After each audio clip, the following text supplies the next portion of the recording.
تو theory of the expanding universe, Iqbal نے کہا ہے یہ کائنات ابھی ناتمام ہے شاید کہ آ رہی ہے دمادم صدائے کن فیکون کن فیکون. ابھی تو جیسے کہ قرآن مجید میں آیا بھی ہے this Big Bang was the beginning of the material universe. اس سے پہلا ایک دور ہے جسے سائنس نہ دیکھ سکتی ہے نہ جان سکتی ہے نہ اس تک اس کی پہنچ. اس سے پہلے بھی ایک حرف کن آیا تھا، جیسے ایک حرف کن سے بگ بینگ ہوا ہے. اصل میں آج جو دنیا میں جو کریشن آف یونیورس کا تصور ہے جو تقریباً اب متفق علیہ ہے، کچھ عرصے پہلے تک جس کو ہم کہتے ہیں Newtonian era of physics, Newton کا دور، وہ بابائے فزکس ہے، اس میں کوئی شک نہیں. بابائے طبیعیات جو ہے وہ نیوٹن ہے، اگرچہ اس کے بعد ایک انقلاب عظیم آئنسٹائن کے ذریعے سے آیا. اب یہ آئنسٹائن کا دور ہے جس میں ہم سانس لے رہے ہیں، لیکن یہ کہ بابائے طبیعیات نیوٹن. اس نیوٹونین فزکس نے جو تصورات پیدا کیے تھے، اس کا ذہن میں یہ نقشہ تھا کہ یہ کائنات ہمیشہ سے ہے اور ہمیشہ رہے گی، مادہ ہمیشہ سے ہے اور ہمیشہ رہے گا، میٹر از انڈسٹرکٹیبل، مادہ ختم ہو ہی نہیں سکتا، وغیرہ وغیرہ وغیرہ وغیرہ. بڑی تفصیل میں نہیں جا سکتی. آج ہمیں معلوم ہو گیا ہے اور اس پر اجماع ہے تقریباً فزکس کا اور کافی عرصے سے، this universe has a beginning, اور اس کو نام دیا گیا بگ بینگ. کتنے بلینز اینڈ بلینز اگو، ایئرز اگو ایک بہت بڑا دھماکہ ہوا تھا، بگ بینگ، اور اس سے کائنات کا آغاز ہوا. اور نمبر 2، اس کا ایک اینڈ بھی ہے، الی اجل مسمى، جسے قرآن کہتا ہے. یہ کائنات ہمیشہ کے لیے نہیں ہے، الی اجل مسمى، ایک خاص مدت معینہ تک یہ رہے گی، اس کے بعد خاتمہ ہو جائے گا اس کا، یہ ہمیشہ کی نہیں. تو بگ بینگ سے جو ایک نظریہ شروع ہوا کہ شروع میں کیا تھا، ذرات تھے، بہت چھوٹے بہت چھوٹے بہت چھوٹے بہت چھوٹے، فوٹونز، ان میں حرارت اتنی تھی، ٹریلینز ڈگری آف فارنہائٹ یا سینٹی گریڈ جو چاہیں کہہ لیں، and they were running away from each other. یہ تھی first stage of the creation of this material world. پھر یہ ذرات جو ہیں یہ مل جل گئے، اس سے گیلیکسیز وجود میں آئی، گیلیکسیز ایک دوسرے سے بھاگ رہی ہیں. آج بھی مانا جا رہا ہے ایکسپینڈنگ یونیورس، یہ کائنات ابھی پھیل رہی ہے اور گیلیکسیز کے درمیان فاصلہ بڑھ رہا ہے. اور بڑی پیاری مثال دی جاتی ہے کہ اگر ایک غبارہ ہو، اس غبارے کے اوپر آپ نے کوئی ڈاٹ لگا دیے، اس غبارے کو جتنا پھیلائیں گے پھولائیں گے تو وہ ڈاٹس بھی ایک دوسرے سے بڑھتے چلے جائیں گے، فاصلہ ان کا بڑھتا جائے گا. پہلے غبارہ اتنا تھا، اب اتنا ہو گیا، تو وہ جو 2 ڈاٹس کے درمیان فاصلہ اتنا تھا وہ اتنا ہو گیا. تو theory of the expanding universe, Iqbal نے کہا ہے یہ کائنات ابھی ناتمام ہے شاید کہ آ رہی ہے دمادم صدائے کن فیکون کن فیکون. ابھی تو جیسے کہ قرآن مجید میں آیا بھی ہے، ہم اپنے خلق میں ہم وسعت کر دیتے ہیں جو جتنا چاہتے ہیں، وَنَزِيدُ فِي الْخَلْقِ مَا نَشَاءُ. یہ تخلیق جو ہے بھی جاری ہے.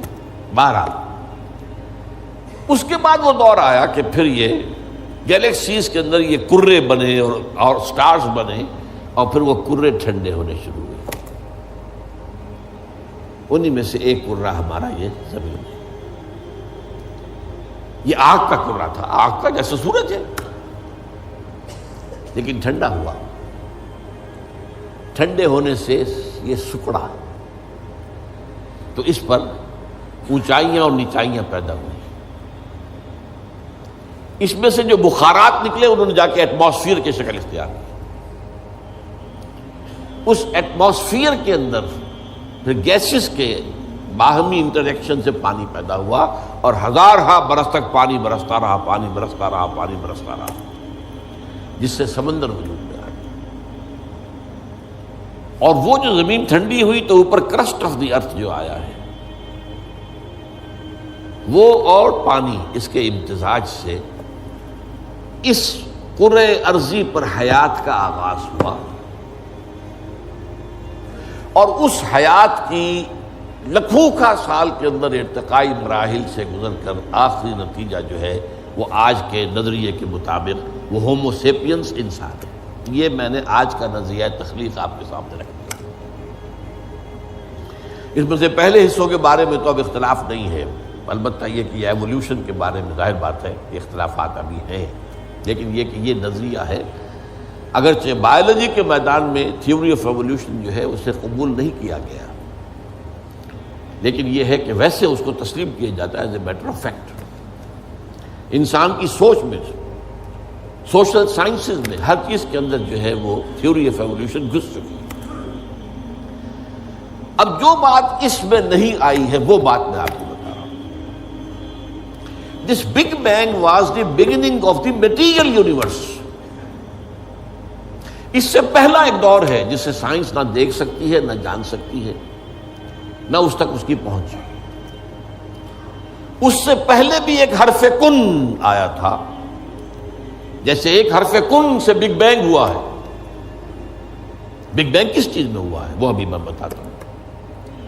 اللہ تعالیٰ کے پہلے اولین حرف کن سے ایک بہت لطیف نور پیدا ہوا۔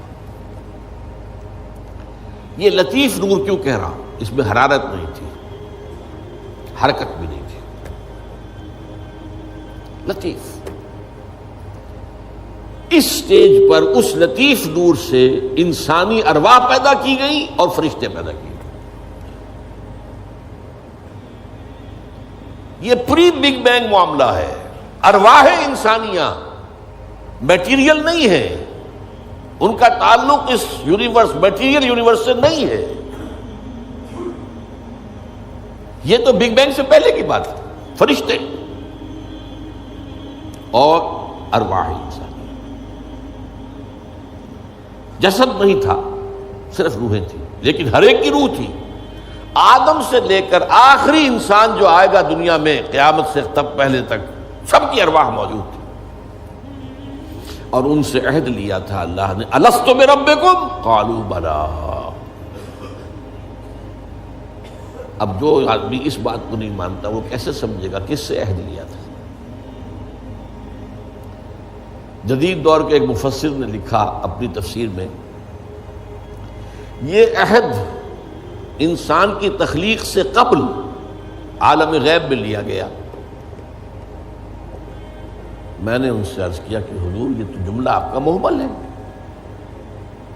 جو شے پیدا ہی نہیں ہوئی اس سے کیسے عہد لے لیا؟ عہد و معاہدہ تو ہوتا ہے جو موجود ہے، اور پھر اس میں بھی یہ الفاظ آتے ہیں، میں بقائمی ہوش و حواس یہ اقرار کر رہا ہوں، فل کانشسنس، سیلف کانشسنس کے ساتھ آدمی ایک عہد کرتا ہے، ایک اقرار کرتا ہے، ایک معاہدہ کرتا ہے۔ تب میں نے جب ان سے عرض کیا تو انہوں نے مانا کہ ہاں تمہاری بات ٹھیک ہے، یہ عہد اجساد انسانیہ کی تخلیق سے قبل ارواح انسانی سے لیا گیا۔ یہ ایک سٹیج تھی جس میں ارواح پیدا کی۔ اس عالم ارواح میں جبکہ ابھی میٹیریل ورلڈ شروع نہیں ہوئی، ابھی وقت کا کوئی تصور نہیں ہے۔ یہی وجہ ہے کہ عالم ارواح میں جو کچھ ہوتا ہے اس میں وقت نہیں لگتا، کن فیکون، کن فیکون۔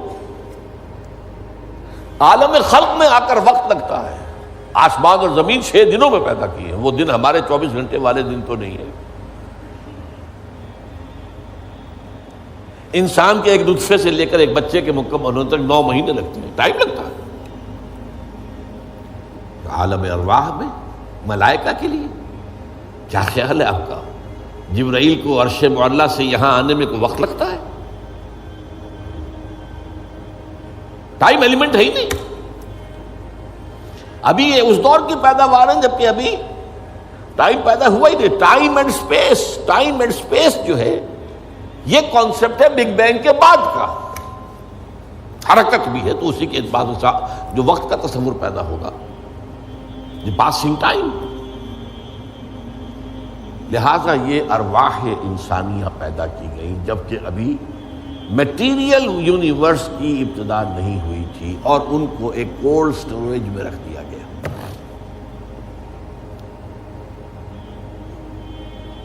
اب اس کے بعد وہ لمبا سفر،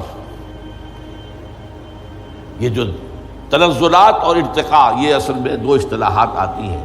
ہمارے پرانے فلسفیوں نے بھی تو آخر کوشش کی تھی نا. سائنس تو ابھی نہیں تھی، سائنس کا تو ابھی تک جو ہے معلومات کا دائرہ بہت ہی محدود تھا. لیکن یہ ہے کہ تنزلات ستہ، تنزلات خمسہ، الاحد سے الواحد وغیرہ، یہ ذہنی خیالات تھے. یا عقل اول سے فلک اول اور عقل ثانی پیدا ہوئی، عقل ثانی سے فلک دوم اور عقل ثالث پیدا ہوئی. تو 9 افلاک اور عقول عشرہ، یہ ہمارے پرانے فلسفی جو ہے متکلمین ان کے ہاں الفاظ مل جائیں گے جن کی نہ کوئی سند قرآن میں ہے، نہ حدیث میں ہے، کوئی سوال ہی نہیں، نہ سائنس اس کی کوئی تائید کرتی.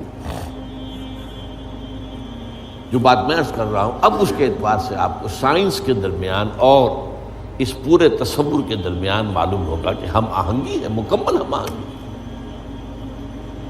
جبکہ ابھی صرف نور اور نور بھی، اس میں نہ حرارت نہ حرکت. ارواح انسانیہ کا اور ملائکہ. پھر وہ بگ بینگ اور وہ جو عرصہ گزرا ہے جس میں کہ حرارت، شدید ترین حرارت، اس دور میں جنات پیدا کیے گئے. اب قرآن مجید کہتا ہے وَلَقَدْ خَلَقْنَا الْإِنسَانَ مِنْ صَلْصَالٍ كَالْفَخَّارِ وَخَلَقْنَا الْجَانَّ مِنْ مَارِجٍ مِنْ نَارٍ. آگ کی لپٹ سے. اور ایک جگہ فرمایا ہم نے آدم سے بہت پہلے جنات کو پیدا کیا. وَالْجَانَّ خَلَقْنَاهُ مِنْ قَبْلُ مِنْ نَارِ سَمُومٍ. سموم کہتے ہیں وہ جو ہوا بعد سموم جس میں جلتی ہوئی آگ ہوتی ہے، لو سخت صحرا کی لو، اس کا تصور کیجیے آپ. اس کی آگ سے، اس کی حرارت سے جنات پیدا کیے. یہ جنات جو ہے اس زمین کی پیداوار نہیں ہے، مٹی کی پیداوار نہیں ہے. یہ ایک لطیف تر شے ہے ہم سے. مٹی تو انرٹ ہو گئی، آ گئی، ہم مٹی سے بنے. چاہے وہ ایوولوشن کے لمبے پروسیس کے تھرو بنے ہیں یا یہ کہ ڈائریکٹ کریشن ہوئی ہے، لیکن ہے تو دونوں مٹی سے. قرآن بھی کہتا ہے مٹی سے اور سائنس بھی کہتی ہے مٹی سے. ہم نکلے کرسٹ آف دی ارتھ.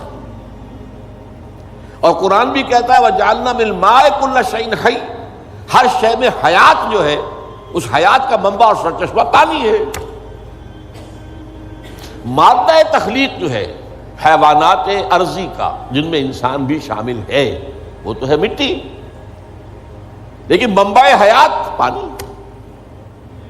وَجَعَلْنَا مِنَ الْمَاءِ كُلَّ شَيْءٍ حَيٍّ. اور یہی سائنس کہتی ہے کہ سمندر کے کنارے پر دلدلی جگہوں پر وہاں کیا ہوتا تھا کہ ابھی پانی پیچھے ہٹ گیا ہے، پھر پانی آ گیا ہے، پھر پھٹ گیا ہے. یہ تعامل چل رہا ہے. اور اس کے نتیجے میں وہاں جو کیمیکل کمپاؤنڈز تھے، اس کے بعد آرگینک کمپاؤنڈز بنے، اس کے بعد اسی کے اندر جو ہے جو حیات کا جرثومہ پیدا ہوا، ایک سیل ایمیبا. یہ ان کا کہنا ہے. میں اس وقت اس کی نہ تصدیق کر رہا ہوں نہ تردید کر رہا ہوں. جو بتا رہا ہوں آپ کو کہ دونوں کا ایک یہ جو ہے بات متفق علیہ ہے کہ مٹی سے اور پانی سے بنے، اس میں کوئی اختلاف نہیں.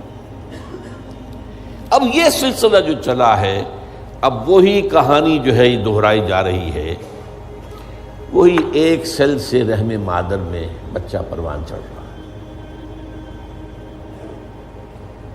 جو ہو سکتا ہے 9 ملینز آف ایئرس میں ہوا ہو.